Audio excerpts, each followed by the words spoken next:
ವಾದ್ಯಸ್ಯ ಶ್ರುತಿ ಸುನಯಮಾನೈಕ ವಿಷಯಾತ್ ತಂತ್ರಸ್ತಂತ್ರಜ್ಞೋ ಗುರುರಪಿ ಗುರೋರ್ಯಶ್ಚ ಜಗತಾಂ ವಿಮೂಢಾ ಯತ್ತತ್ವಂ ಪ್ರಕಟಮಿಹ ವೇತ್ತುಂ ಸುಮನಸೋ ಮುಕುಂದಂ ಧ್ಯಾಯಾಮ ವಹತ ಕುಹಕಂ ತಂ ಸ್ವಮಹಸಾ ಸರ್ವವಿಘ್ನಃ ಪ್ರಶಮನಂ ಸರ್ವಸಿದ್ಧಿಕರಂ ಪರಂ ಸರ್ವಜೀವ ಪ್ರಣೇತಾರಂ ವಂದೇ ವಿಷಯದಂ ಹರಿಂ ಕರೋತು ಮಮ ಕಲ್ಯಾಣಂ ಹರಿರ್ಹಯಮುಖಾಭಿತಃ ಗುರುಶ್ಚ ಮಧ್ವನಾಮಾಮಿ ವರದೋಸ್ತು ನಿರಂತರಂ ವಾಣಿತೆ ಕರವಣ್ಯಂ ಚರಣೋತಿ ಸರ್ವದಾ ಮದ್ವಾಕ್ಯ ಸರಣಿ ಭೂಯಾತ್ ಶ್ರೀಮದಾಚಾರ್ಯ ಭಾವಗ ಸಮಾಶ್ರಯೇ ಗುರುಂ ಭಕ್ತ್ಯಾ ಮಹಾವಿಶ್ವಾಸ ಗುರುವಕಂ ನಿಕ್ಷೇಪೇ ಸರ್ವಭಾರಾಂ ಚ ಗುರೋ ಶ್ರೀ ಪಾದಪಂಕಜೇ. ರುದ್ರದೇವರ ಮಹಾಮಹಿಮೆಯನ್ನ ನಾವು ನಿತ್ಯದಲ್ಲಿ ನೋಡ್ತಾ ಇದ್ದೀವಿ. ರುದ್ರದೇವರ ಬಾಯಿಂದ ಭಗವಂತನ ಅತ್ಯದ್ಭುತವಾದ ನಾಮಗಳ ಮಹಾಮಹಿಮೆಯನ್ನ ಪಾರ್ವತೀ ದೇವಿಗೆ ಉಪದೇಶವನ್ನ ಮಾಡ್ತಾ ಇದ್ದಾರೆ. ಮುಚುಕಂದನಿಗೆ ಮುಕ್ತಿಯನ್ನ ಕೊಡೋದು ಅತ್ಯಂತ ಸುಲಭವಾಗಿರುವಂಥದ್ದು. ಮುಚುಕುಂದನೆ ಮಹಾರಾಜನಿಗೆ ಭಗವಂತ ವಿಶೇಷವಾಗಿ ಮೋಕ್ಷವನ್ನೇ ಕೊಟ್ಟಿದ್ದಾನೆ, ಮುಕ್ತಿಯನ್ನು ದಯಪಾಲಿಸಿದ್ದಾನೆ. ಅದನ್ನಿಲ್ಲಿ ಹೇಳ್ತಾರೆ ಈ ಶ್ಲೋಕದಲ್ಲಿ ಬಹಳ ಸುಂದರವಾಗಿ. ಸ್ವಧಾಮ ಮುಚುಕಂದೈರ್, ಸ್ವಧಾಮ ಭಗವಂತನ ಸ್ವಧಾಮ ಅಂತ ಅನಿಸ್ಕೊಂಡಿರುವಂತಹ ವೈಕುಂಠವನ್ನ ಅವನಿಗೆ ಕೊಟ್ಟಿದ್ದಾನೆ. ಯಮುನಾಪತಿ, ಎಷ್ಟೆಲ್ಲ ಹೇಳಿದ್ದಾರೆ ನೋಡಿ.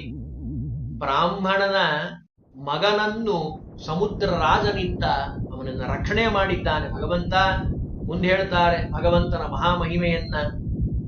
ಯಾರೇ ಆಗಿರಬಹುದು, ಅವರು ಭಗವಂತನ ಸ್ಮರಣೆಯನ್ನ ಮಾಡಿದ್ದೇ ಆದರೆ ಅವರಿಗೆ ರಕ್ಷಣೆಯನ್ನ ಮಾಡ್ತಾನೆ. ಅದಕ್ಕೆ ಒಂದು ಉದಾಹರಣೆಯನ್ನ ಕೊಟ್ಟು, ಸಬಾನ ಸ್ತ್ರೀ ಜಲಕ್ರೀಡಾ ಕೃತಾವಾಪಿ ಕೃತಾರ್ಣವಃ, ಎಷ್ಟೆಲ್ಲ ಹೇಳಿದ್ದಾರೆ ನೋಡಿ. ಭಗವಂತ ಅಧ್ಯಯನ ಮಾಡಲಿಕ್ಕೆ, ಲೋಕದ ದೃಷ್ಟಿಯಿಂದ ಅಧ್ಯಯನವನ್ನ ಮಾಡಲಿಕ್ಕೆ ಹೋದಂತಹ ಸಂದರ್ಭದಲ್ಲಿ ಸಾಂದೀಪಿನಿ ಗುರುಗಳ ಮಗ ಸಮುದ್ರದಲ್ಲಿ ಹೋಗಿರ್ತಾನೆ. ಗುರುಗಳ ಮೊನ್ನೆ ನಾನು ಹೇಳಬೇಕಾದ್ರೆ ಇದೇ ನಾಮವನ್ನೇ ಹೇಳಿದ್ದಾರೆ, ಇದನ್ನು ಇನ್ನೊಂದು ರೀತಿಯಿಂದ ಹೇಳ್ತಾರೆ. ಆ ಮಗರನ್ನ ಕರೆದುಕೊಂಡ್ಬಂದಿದ್ದಾನೆ ಭಗವಂತ ಅಂತ ನಾವು ಕೇಳಿದ್ವಿ. ಹಾಗೆ ಇನ್ನೊಂದು ಸಾರಿ ಭಗವಂತ ಯಜ್ಞ ಮಾಡುವಂತಹ ಸಂದರ್ಭದಲ್ಲಿ ಬ್ರಾಹ್ಮಣನ ಕುವರನನ್ನ ರಕ್ಷಣೆ ನಾನು ಮಾಡೇ ಮಾಡ್ತೀನಿ ಅಂತ ಹೇಳಿ ಅರ್ಜುನ ಪಣ ತೊಟ್ಟಿರ್ತಾನೆ. ಕೃಷ್ಣನ ಅವಶ್ಯಕತೆ ಇಲ್ಲ, ನಾನು ಭಾರಿ ಶಕ್ತಿವಂತ, ನಾನೇ ಆ ಬ್ರಹ್ಮ ರಾಕ್ಷಸವನ್ನ ಓಡಿಸಿ ನಾನು ರಕ್ಷಣೆ ಮಾಡ್ತೀನಿ ಅಂತ. ಆ ಬ್ರಾಹ್ಮಣ ಹೇಳ್ತಾನೆ, ನಿನ್ ಕೈಯಲ್ಲಿ ಆಗೋದಿಲ್ಲ, ಭಗವಂತ ಕೃಷ್ಣನೇ ಬೇಕು ಅಂತ ಕೇಳಿದ್ರು ಹೇಳೋದಿಲ್ಲ. ಆಗ ಭಗವಂತ ಹೋಗ್ತಾನೆ, ಅವನ ಕೈಯಲ್ಲಿ ಆಗೋದಿಲ್ಲ, ಅರ್ಜುನನ ಕೈಯಲ್ಲಿ ಅಗ್ನಿ ಪ್ರವೇಶ ಮಾಡಬೇಕು ಅಂತ ಹೋಗ್ತಾನೆ. ಆ ಸಂದರ್ಭದಲ್ಲಿ ಭಗವಂತ ಅವನನ್ನ ಬಂದು ಅವನನ್ನ ರಕ್ಷಣೆ ಮಾಡಿ, ಅರ್ಜುನ ಮದಾಪಹ, ರುದ್ರದೇವರ ಬಾಯಲ್ಲಿ ಬಂದಿರುವಂತಹ ಮಾತು. ಅರ್ಜುನನಿಗೆ ಒಂದ್ ಸ್ವಲ್ಪ ಅನ್ಸಿತ್ತಂತೆ, ನಾನು ಮೃತ್ಯುವನ್ನು ಗೆಲ್ಲಬಲ್ಲೆ, ಲೋಕಾಲೋಕ ಪರ್ವತಗಳನ್ನ ದಾಟಿಸಿಕೊಂಡು ಮೂಲ ರೂಪದ ವಿಶೇಷ ದರ್ಶನವನ್ನ ಮಾಡಿಸಿ ಭಗವಂತ ಅವನಿಗೆ ಅನುಗ್ರಹವನ್ನ ಮಾಡಿದ್ದಾನೆ. ಗೂಢ ಮುದ್ರಾ ಕೃತಿರ್ಗ್ರಸ್ತ ಭೀಷ್ಮಾದ್ಯ ಅಖಿಲ ಕೌರವ, ಒಂದೊಂದು ನಾಮಗಳನ್ನ ವಿಸ್ತಾರವಾಗಿ ಹೇಳ್ತಾ ಹೋದ್ರೆ 106 ದಿವಸ ಬೇಕು, ಅಷ್ಟು ವಿಸ್ತಾರವಾಗಿರುವಂತಹ ಒಂದೊಂದು ನಾಮಗಳು. ಅದಕ್ಕೆ ಮತ್ತೆ ಕಥೆ ಹೇಳಬೇಕು. ಅದನ್ನೆಲ್ಲ ಗೂಢವಾಗಿ ರುದ್ರದೇವರು ತಿಳಿಸ್ತಾ ಇದ್ದಾರೆ. ಭೀಷ್ಮಾಚಾರ್ಯರಿಗೆ ವಿಶೇಷವಾಗಿ ಅನುಗ್ರಹವನ್ನ ಮಾಡಿದ್ದಾನೆ ಭಗವಂತ.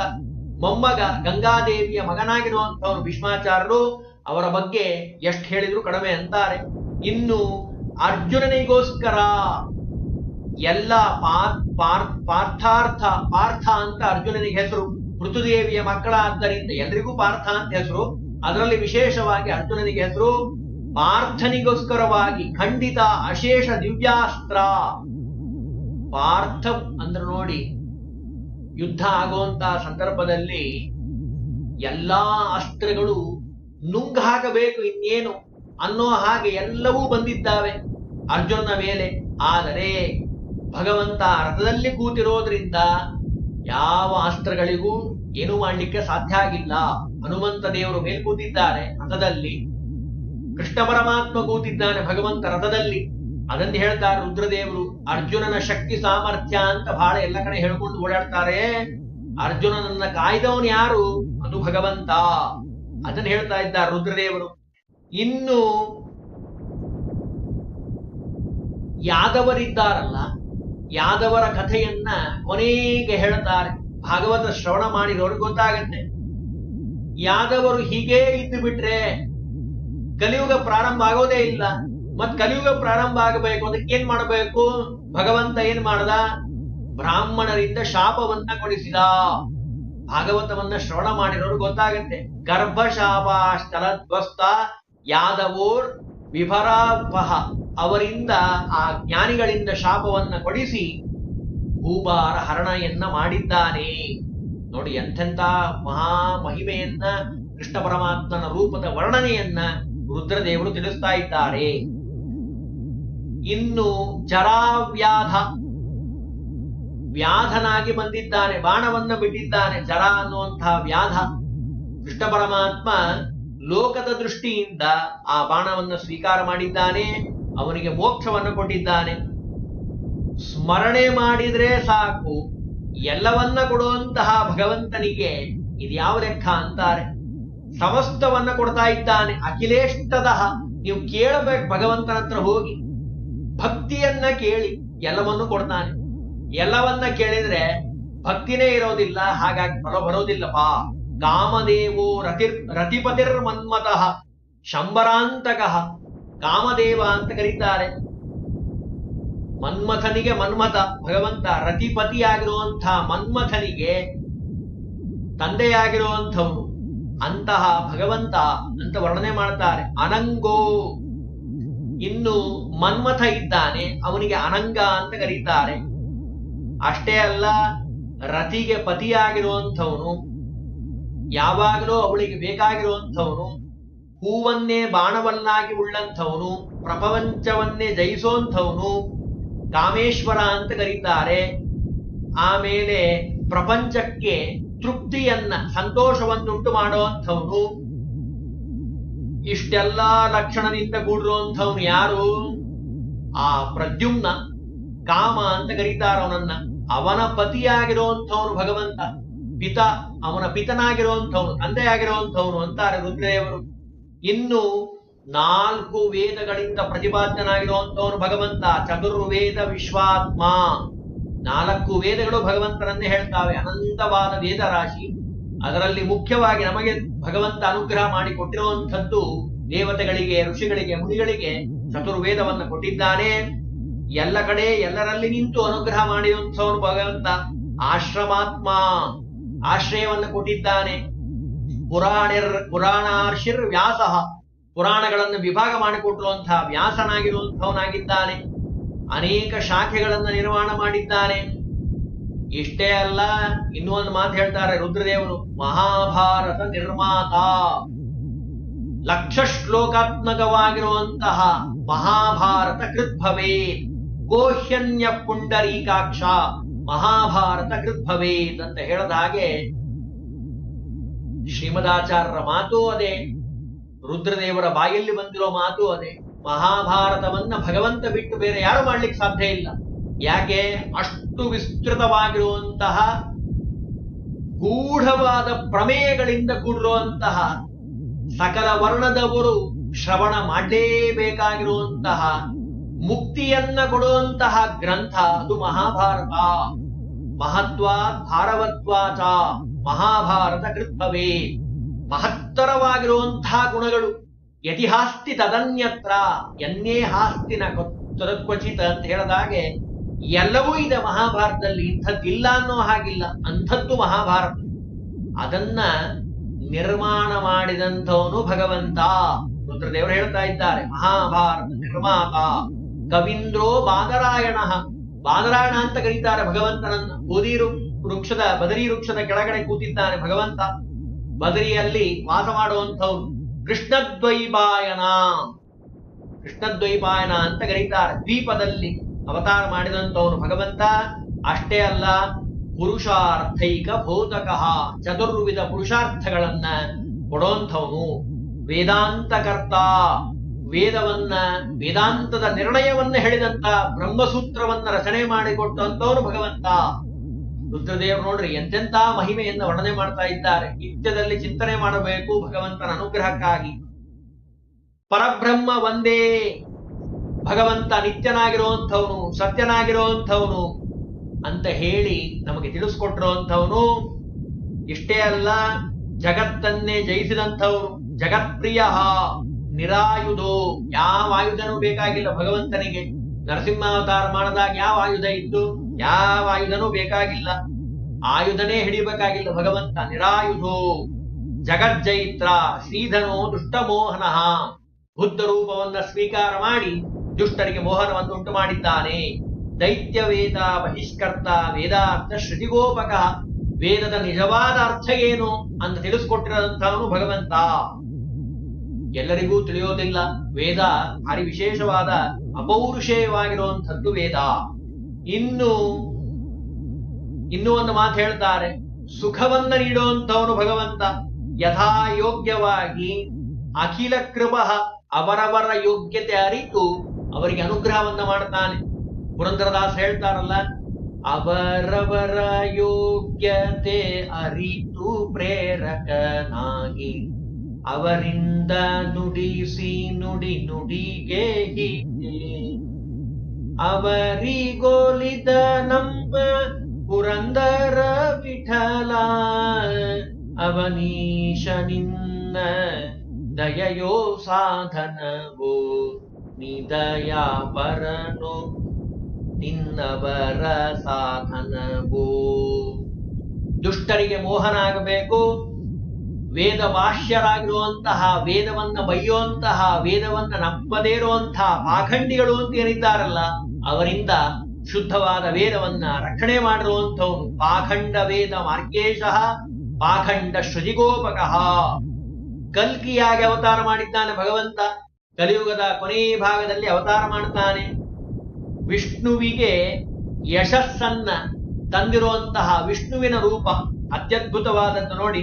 ಕಲಿಕಾಲವನ್ನ ನಾಶ ಮಾಡುವಂಥವನು, ದುಷ್ಟರಾಗಿರುವಂತಹ ಎಲ್ಲ ಮ್ಲೇಚ್ಛರನ್ನ ಸಂಹಾರ ಮಾಡುವಂಥವನು, ಶಿಷ್ಟರಾಗಿರುವಂತಹ ಸಾತ್ವಿಕರಾಗಿರುವಂತಹ ವಿಪ್ರರನ್ನ ರಕ್ಷಣೆ ಮಾಡುವಂಥವನು. ಅಷ್ಟೇ ಅಲ್ಲ, ಕುದುರೆಯ ಮೇಲೆ ಹತ್ತಿ ಬರುವಂಥವನು. ಎಷ್ಟೆಲ್ಲ ಹೇಳಿದ್ದಾರೆ ನೋಡಿ. ಅಶ್ವ ಅಂದ್ರೆ ಕುದುರೆ, ಅದರ ಮೇಲೆ ರೂಢನಾಗಿ ಬರ್ತಾನೆ ಭಗವಂತ. ಬಂದೇನ್ ಮಾಡ್ತಾನೆ? ಭೂಮಿಯಲ್ಲೆಲ್ಲ ಐಶ್ವರ್ಯವನ್ನ ತುಂಬುತ್ತಾನಂತೆ. ನಾಶವಾಗಿರುವಂತಹ ಧರ್ಮವನ್ನ ಉದ್ಧಾರ ಮಾಡುತ್ತಾನೆ. ಶ್ಲೋಕದಲ್ಲೆಲ್ಲ ವರ್ಣನೆ ಮಾಡ್ತಾರೆ ಭಾರಿ ವಿಶೇಷವಾಗಿ. ಪೃಥ್ವಿಗೆ ಬಂದಿರುವಂತಹ ದುರ್ಗತಿಯನ್ನ ನಾಶನ ಮಾಡುವಂಥವ್ರು. ಪೃಥ್ವಿ ದುರ್ಗತಿ ನಾಶನಃ, ದುಷ್ಟರಿಂದ ಕೂಡಿರುವಂತಹ ಪೃಥ್ವಿಯನ್ನ ರಕ್ಷಣೆ ಮಾಡ್ತಾನೆ ಭಗವಂತ. ಭಗವಂತನಿಗೆ ಅಸಾಧ್ಯ ಅಂತ ಯಾವುದೂ ಇಲ್ಲ, ಯಾವುದೂ ಅಸಾಧ್ಯವಾದದ್ದೇ ಇಲ್ಲ ಭಗವಂತನಿಗೆ. ಎಲ್ಲವನ್ನು ಅಸಾಧ್ಯೈಕ ಜಗತ್ ಶಾಸ್ತ್ರ, ಶಸ್ತ್ರದಿಂದ ಎಲ್ಲರನ್ನ ರಕ್ಷಣೆ ಮಾಡುವಂತವನು ಭಗವಂತ. ಜಯಧ್ವಜ, ಅವನಿಗೆ ಹೆಸರು ಹೇಳಿದವರಿಗೆ ಜಯ ಸಿಗ್ತದೆ. ಅವನ ನಾಮಸ್ಮರಣೆ ಮಾಡಿದವರೇ ವಿಜಯವನ್ನ ಪ್ರಾಪ್ತಿ ಮಾಡಿಕೊಂಡಿದ್ದಾರೆ. ಅಂಥದ್ರಲ್ಲಿ ಭಗವಂತನಿಗೆ ಯಾವಾಗಲೂ ಜಯವೇ. ಭರ್ತುಶ್ರೇಷ್ಠ, ಅಸಾಧ್ಯವಾದ ಯಾವುದೂ ಇಲ್ಲ. ಮರೀಚಿ ಋಷಿಗಳಲ್ಲಿ ವಿಶೇಷವಾಗಿ ಭಗವಂತ ಇರ್ತಾನೆ. ಮರೀಚಿ ಜನಕಾಗ್ರಣಿ, ಕಶ್ಯಪರಲ್ಲಿ ವಿಶೇಷವಾಗಿ, ದೇವರಾಜರಲ್ಲಿ ಇಂದ್ರ, ಪ್ರಹ್ಲಾದ ಹೇಗೆ ದೈತ್ಯರಲ್ಲಿ ರಾಜನಾಗಿದ್ದಾನೋ ಹಾಗೆ, ಚಂದ್ರ ನಕ್ಷತ್ರಗಳಿಗೆ ಒಡೆಯ, ಸೂರ್ಯ ತೇಜಸ್ಸಿಗೆ ಒಡೆಯ, ಶುಕ್ರ ಕವಿಗಳಿಗೆ ಒಡೆಯ, ಮಹರ್ಷಿಗಳಿಗೆ ಒಡೆಯ, ಭೃಗು ಹಾಗೆ ವಿಷ್ಣು ಇದ್ದಾನಲ್ಲ ಎಲ್ಲರಿಗೆ ಒಡೆಯನಾಗಿರುವಂಥವನು. ಎಷ್ಟೆಲ್ಲ ಹೇಳಿದ್ದಾರೆ ನೋಡಿ ರುದ್ರದೇವರ ಮಹಾಮಹಿಮೆ ಹೇಗಿದೆ. ಇನ್ನು ವಾಯು ಇದ್ದಾನೆ, ವನ್ನಿ ಇದೆ, ಅಗ್ನಿ ಇದೆ, ಶುಚಿಗಳಲ್ಲಿ ಶ್ರೇಷ್ಠನಾಗಿರುವಂಥವನು. ರುದ್ರರಲ್ಲಿ, ಶಂಕರರಲ್ಲಿ ರುದ್ರನಾಗಿರುವಂಥವನು. ಗುರು, ವಿದ್ವಾಂಸರಲ್ಲಿ ಬಹಳ ವಿದ್ವಾಂಸರಿದ್ದಾರೆ ಅಂದ್ರೆ ಅದರಲ್ಲಿ ಗುರುವಾಗಿರ್ತಾನೆ ಭಗವಂತ. ಎಲ್ಲ ಗಂಧರ್ವರಲ್ಲಿ ಚಿತ್ರರಥ ಅನ್ನೋಲ್ಲಿ ಇರ್ತಾನೆ ಉತ್ತಮವಾಗಿ. ಇನ್ನು ವರ್ಣಗಳಲ್ಲಿ ಅಕಾರದಲ್ಲಿರ್ತಾನೆ ಭಗವಂತ. ಸೌಭಾಗ್ಯವತಿಯಲ್ಲಿರ್ತಾನೆ ಭಗವಂತ. ಪಾವನಃ ಪಾವನೀಶೋ ವರುಣೋ ಯಾದಸಾಂಪತಿ, ಗಂಗಾಸ್ತೀರ್ಥೋತ್ತಮೋ ದ್ಯೂತಂ ಚಲಕಾಗ್ರಂ ವರೋಷಧಂ. ರುದ್ರದೇವರು ಬಹಳ ವಿಸ್ತಾರವಾಗಿ ಹೇಳ್ತಾರೆ. ಪಾವನರಲ್ಲಿ ಪಾವನ ಭಗವಂತ. ನೀರಿನಲ್ಲಿ ವರುಣನಲ್ಲಿರ್ತಾನೆ, ತೀರ್ಥದಲ್ಲಿ ಗಂಗೆಯಲ್ಲಿರ್ತಾನೆ, ದ್ಯೂತದಲ್ಲಿ ಫಲದಲ್ಲಿರ್ತಾನೆ, ಔಷಧಿಗಳಲ್ಲಿ ವನಸ್ಪತಿಗಳಲ್ಲಿ ಅನ್ನದಲ್ಲಿರ್ತಾನೆ, ಅಸ್ತ್ರಗಳಲ್ಲಿ ಸುದರ್ಶನದಲ್ಲಿರ್ತಾನೆ. ಅನ್ನಂ ಸುದರ್ಶನೋ ಅಸ್ತ್ರಾಗ್ರ್ಯಂ ವಜ್ರಂ ಪ್ರಹರಣೋತ್ತಮಂ. ಆಯುಧಗಳಲ್ಲಿ ವಜ್ರದಲ್ಲಿರ್ತಾನೆ. ಉಚ್ಛ್ರೈವಸ್ ಕುದುರೆಗಳಲ್ಲಿ ಉಚ್ಛ್ರೈವಸ್ನಲ್ಲಿರ್ತಾನೆ ಸನ್ನಿಧಾನ. ಆನೆಗಳಲ್ಲಿ ಐರಾವತದಲ್ಲಿರ್ತಾನೆ. ಇಭೇಶ್ವರ, ಇಭ ಅಂದ್ರೆ ಆನೆ.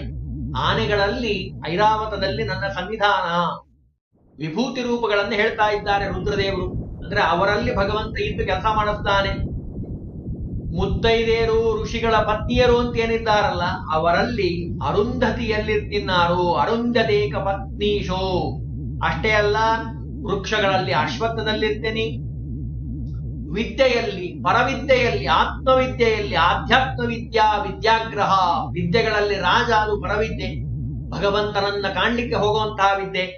ಆಮೇಲೆ ಛಂದಸ್ಸಿನಲ್ಲಿ, ವಿದ್ಯೆಗಳಲ್ಲಿ ಅಲ್ಲಿರ್ತೀನಿ, ಜೊತೆಗೆ ಪ್ರಣವ ಸ್ವರೂಪನಾಗಿರ್ತೀನಿ, ಓಂಕಾರದಲ್ಲಿರ್ತೀನಿ ನಾನು.